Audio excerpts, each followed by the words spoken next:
Green Lantern New Guardians issue 22, written by Justin Jordan, art by Brad Walker. So last time, the Guardians took Kyle out to a thing called the Anomaly. It cracked open, and this giant yellow-looking dude was inside of it. So, yeah, that's a thing. This issue picks up with the yellow dude who, for the sake of the issue, I'm just going to say his name is Relic, and he says that later on in this issue. So Relic's looking around and he's like, oh, hey, I'm alive. That's neat. And the universe seems to be alive too. That's also neat. But wait a minute, hold on. The laws of physics feel a little bit different. This isn't the same universe I was in. Gonna have to research that. And he sends out some probes from his body to just scan all the nearby ships and things. And Kyle's looking on and he's like, what's that guy doing? And the Guardian's like, he's researching things. It's not an attack. He's just trying to figure out what's up. But then Exeter, the guy who was defending the anomaly nearby, is like, hey, yeah, that thing, I was guarding it because it came from the universe before our universe. And so it was big enough of a problem that they decided to lock up in a thing that could survive the end of their universe. Probably shouldn't be let out, so let me go take care of him. And regardless, he busts out of Kyle's thing and starts charging in towards Relic. And he's like, being, cease what you're doing. This is the only warning. And Relic's like, oh, you got some technology on you. And he just like pries it off of Exeter, and it's just like, this is going to be very useful for me. Mind you, everything he's saying is in a tongue that not even the Green Lantern ring can decipher, so nobody's sure what he's saying. But he gets attacked by Kyle, who uses his light, obviously, which Relic recognizes. He's like, light? Someone's using light. Where's the light wielder? He calls him a light smith. Where's the light smith? And Kyle's like, hi, it was me. Please stop attacking that man. You need to understand, just this. Even if you can't understand anything else, let him go. And Relic's just like, okay, I ain't letting this happen again. I got a second chance at a new universe here, and these idiots are going to kill it the same way as before. So, done with that. And he throws Exeter over at Kyle, and we see all the ships that he placed probes on are starting to change and, morph together into a larger super ship.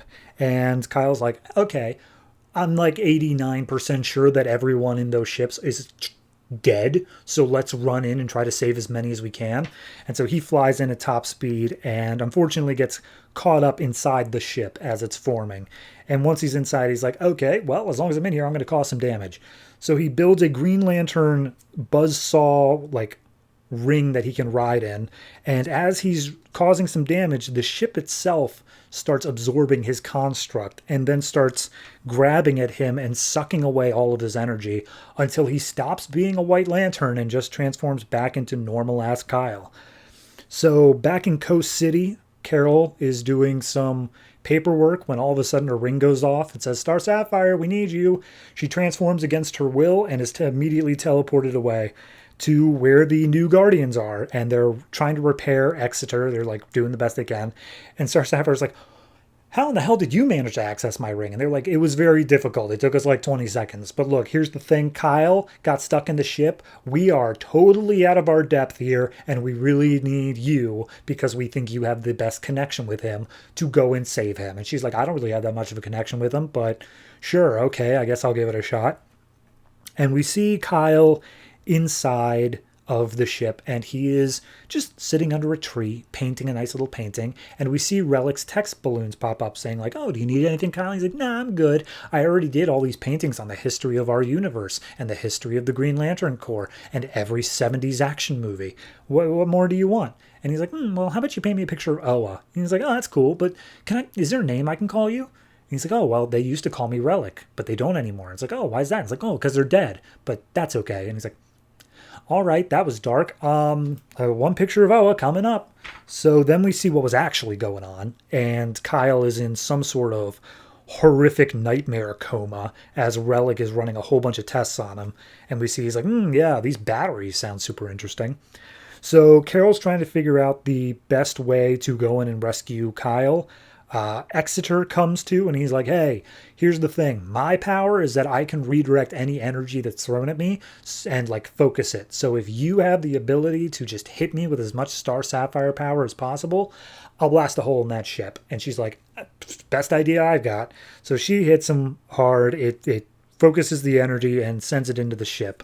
And we see Kyle starts waking up a little bit. He sees Carol in his dream. And Carol's like, hey, Kyle, what you doing? He's like, oh, I'm just painting. It's a real nice here. And she's like, okay, well, this isn't real. This is like some sort of nightmare. You need to snap out of this. And Relic's like, no, he's good. I'm letting him paint. And Kyle's like, he's letting me paint. So at that point, Carol's like, no, seriously, you know you could trust me. You know I wouldn't come here without a reason. You're trapped and you need to wake up. So Kyle's like, you're right. I'm not painting. And he throws all the paint stuff away and he wakes up and he gets his White Lantern power back. And Relic's like, wait a minute, hold on. There's no such thing as white light. That's not a thing. What's going on here? So at that point, they blow open an even bigger hole in the ship. Kyle manages to escape, and he just comes up to Carol. He's like, hey, how's it going, Carol? You were in my dreams. And they realize that Exeter actually did have a limit to how much he was able to absorb of energy, so he's just dying in the vacuum of space. So Kyle's like, okay, well, I guess let me save him. And he zaps up Exeter, and they start flying away from the ship. But meanwhile, the Guardians are like, hey, Kyle, great, you're out. Look, the ship is leaving. He's retreating. That means we won, right? And Kyle's like, no, I was in there and he was just doing a lot of research on lantern-related things. Turns out he hates the lanterns and he has the ability to destroy us all. And he is just going out to do that right now. So, oopsie poopsie. And that's where it ends. I don't think he actually says oopsie poopsie, but he may as well. So I like this issue. I think they do a good job of setting up this villain of Relic, because the problem you have coming off the Jeff Johns run is you fought the First Lantern, who is essentially a god. How do you come back from that with a villain that challenges them, but also isn't this universally like clearly the Justice League would be involved style threat? And I think the best way to do that is not only is it a creature from before our universe, so already he's this mystery in terms of how powerful he is, but he's only interested in the Lantern Corps. He does not give a crap about the rest of the universe. He strictly cares about messing with the Lanterns.